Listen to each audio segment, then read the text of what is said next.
professeur de Zino, le patriarche, le professeur de Prenez ce CD, mettez-le dans une église, dans une maison reine de catholicisme, fouillez, laissez le CD. L'église catholique, c'est une salle d'entente pour aller en enfer. Ah oui? Ah oui? Mettez ça sur internet, je l'ai dit. L'église catholique, c'est une salle d'entente pour aller en enfer. Ah oui? Ah oui?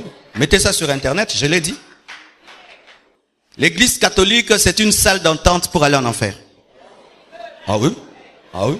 Mettez ça sur internet, je l'ai dit. Prenez ce CD, mettez-le dans une église, dans une maison reine de catholicisme, fouillez, laissez le CD.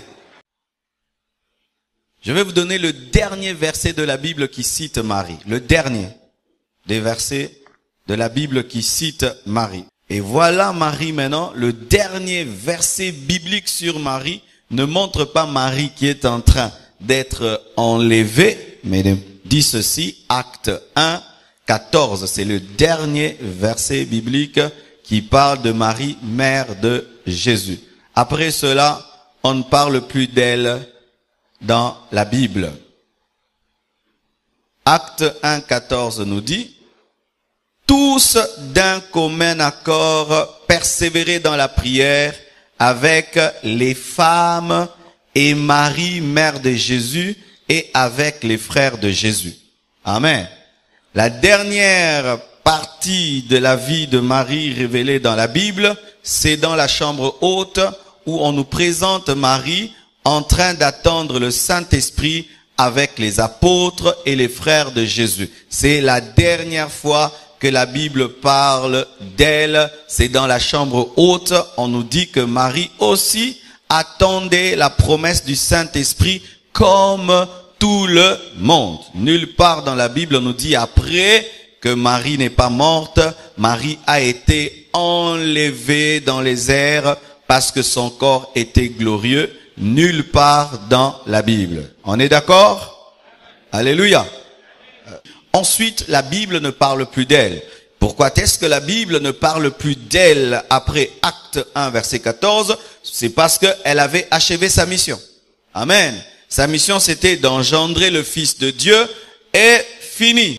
Alors, vous êtes dérangés? Vous avez encore des séquelles? Des tchenga. Encore. Voici notre vérité sur Marie. Elle n'est pas demeurée vierge après la naissance de Jésus.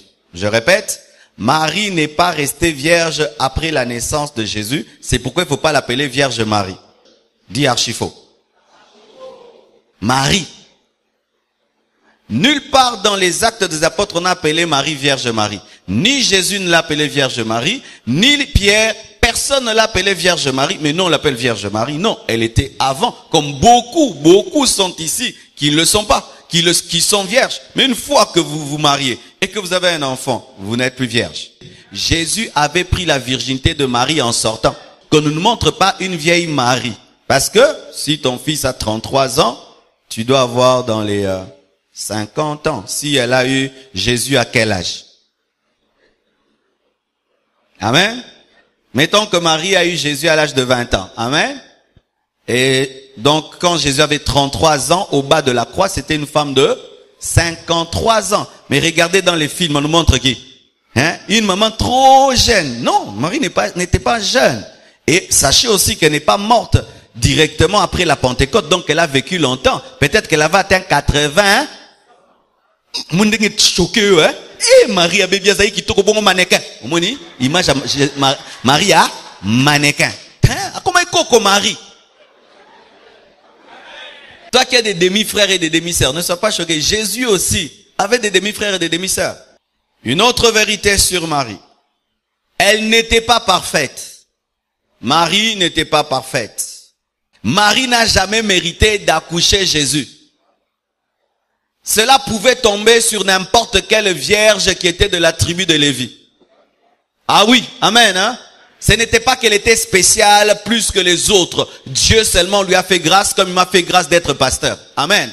Est-ce que je suis spécial par rapport à vous? Dieu m'a fait grâce d'être pasteur. pasteur, comme il lui a fait grâce d'être la femme, le canal par lequel le Fils de Dieu va venir sur la terre. Autant on n'adore pas Moïse qui a trouvé grâce, autant on n'adore pas Marie parce qu'elle aussi, elle a trouvé grâce.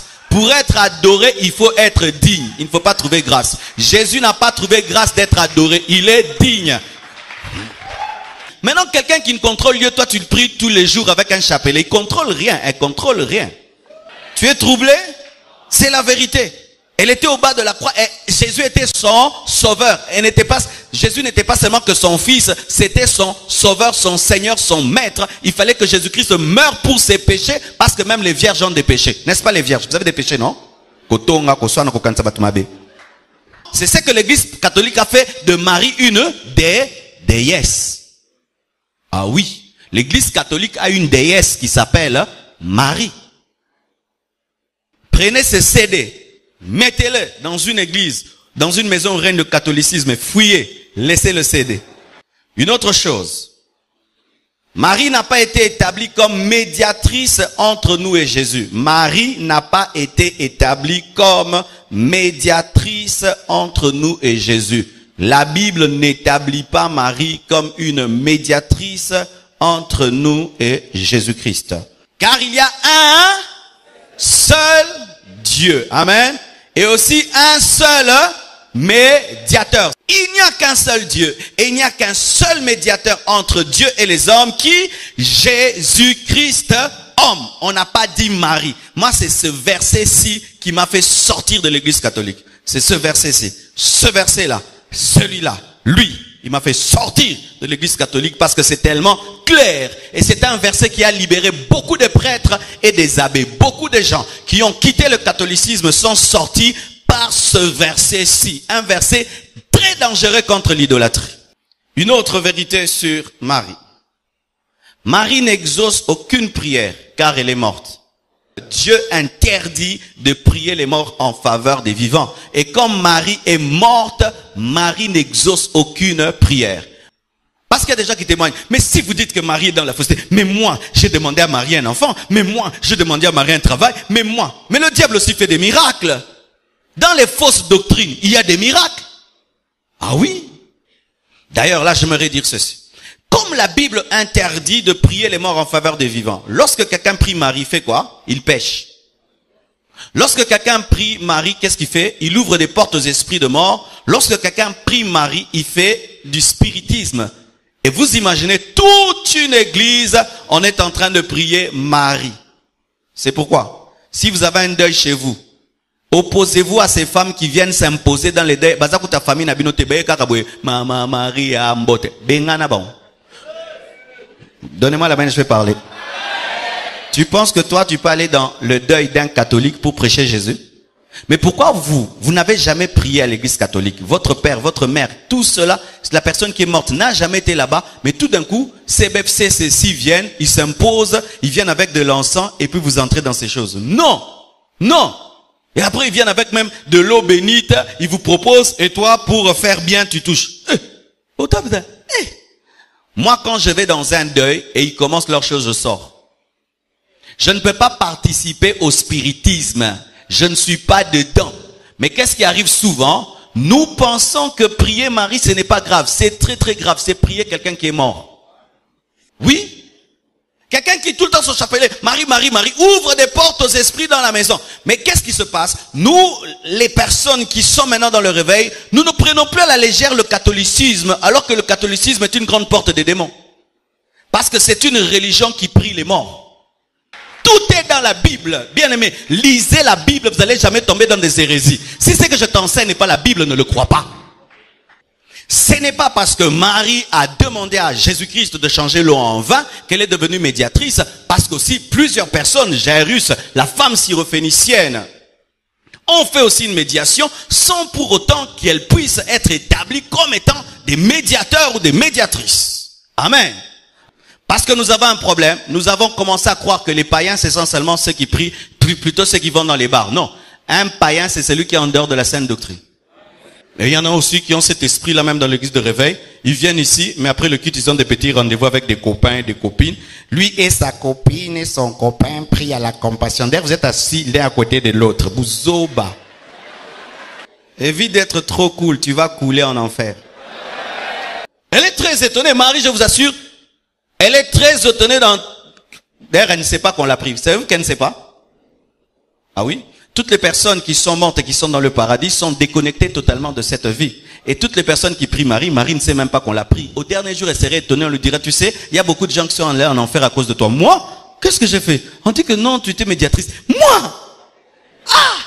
Non, vraiment les prêtres, ils ont exagéré. Mais je vous assure, Marie sera très étonnée au dernier jour lorsqu'elle apprendra que beaucoup de gens sont allés en enfer pour elle. Parce que elle n'a jamais prétendu être la médiatrice. Jamais. Le jour de la Pentecôte, elle reste calme, elle laisse Pierre prêcher. Elle n'était même pas une des diaconesses dans l'église primitive. Même pas ancienne, rien du tout. Une femme comme toutes les autres. Au point où même il y a d'autres Maries qui sont des stars par rapport à elle. Marie de Magdala. D'ailleurs, Jésus-Christ ne lui est même pas apparu le jour de sa résurrection. Jésus n'est pas apparu à sa maman le jour de la résurrection, mais il est apparu à une autre Marie qui était un disciple plus élevé même que Marie, sa mère. Parce que tu peux m'enfanter, mais quelqu'un d'autre croise en moi plus qu'en toi. Vous êtes là, où est ma mère? Vous êtes là, où est mon père? L'église catholique, c'est une salle d'entente pour aller en enfer. Ah oui? Ah oui? Mettez ça sur internet, je l'ai dit. C'est une salle d'attente pour aller en enfer. Où tu penses que tu es en train de prier Dieu alors que tu es en train de prier les morts. Tu es en train de prier une prière mais qui n'est une fausse prière. Inventée de toutes pièces qui n'est même pas dans les Écritures. Lisons la Bible sur cette prière qui n'est même pas une prière. Lisons Luc 1, verset 26 jusqu'à 38. Pourquoi ils ont enlevé toute cette adoration à Jésus-Christ pour la transformer en une adoration à Marie? Parce que l'église catholique n'est pas l'église de Jésus. Je répète, la Marie que l'église catholique vénère n'est pas la vraie Marie, mais c'est Isis, c'est Astarté, c'est Miramis, une déesse païenne derrière laquelle se trouve un démon qui exige le célibat des prêtres. Jamais je ne considérerai un adorateur de Marie comme un chrétien. Jamais, jamais, jamais, jamais. Même si tu as la douceur et une douce voix, jamais tu es perdu avec ta douceur. Un constat, remarquez. Avez-vous déjà rencontré un ami à vous qui dit qu'il est né de nouveau là-bas? Est-ce que tu as déjà entendu quelqu'un? J'ai abandonné mes péchés par la prédication du prêtre. Otikaki? Nakunando kangelote, hein? Nando lala. Vrai ou faux? Quelle est cette église qui ne convertit pas les gens, mais les gens sont pleins? Tu as un ami, il vit dans le péché. Il prie là-bas. Tu as déjà entendu qu'il a pris une décision? Pourquoi? Parce qu'ils ne sont pas là pour vous amener au ciel. Ils sont là pour vous donner des écoles, des hôpitaux. Voici la stratégie du diable. Être là le jour de ta naissance, être là le jour de ta mort, être là pendant que tu grandis. C'est pourquoi quand ils viennent, ils font des maternités. Et à la maternité, quand tu nais, ils viennent, ils te font un signe. Et quand tu commences à grandir, ils font des écoles maternelles, secondaires, humanitaires. Et ce sont eux qui, jusqu'à la licence, t'ont éduqué. Et le jour que tu meurs, ce sont encore eux qui ont plus de faveur d'entrer dans les hôpitaux pour te faire le dernier signe et t'enterrer bien. Je suis chrétien, je suis né de nouveau. Je me suis baptisé après ma conversion, pas lorsque j'étais bébé. Car lorsque tu baptises un bébé, tu l'as lavé sans savon. Baptiser un bébé, c'est le laver sans savon. Baptiser un bébé, c'est le laver sans savon. Et c'est seulement laver le front. Un pasteur commet la pédophilie. L'église, c'est pas. Mais un prêtre reconnaît qu'il a commis la pédophilie pendant des années. Qui mien? Pourquoi?